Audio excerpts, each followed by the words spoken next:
everyone, I am ASHIKA. I am from first year ISC. My startup company name is Mission Master Tech Manufacturing. Product name is Mirror.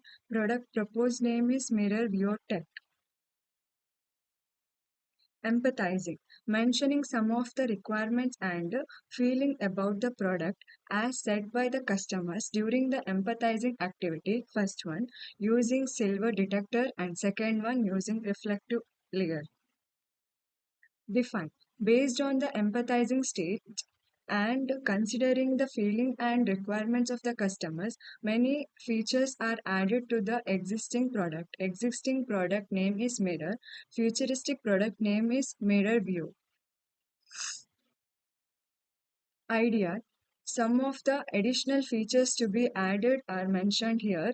First one is reflective layer, second one is silver, third one is tin, fourth one is aluminium, and fifth one is silica, sixth one is detector, and seventh one is sensor. Prototype. In prototype stage, the real working model has to be manufactured due to the time constraints. The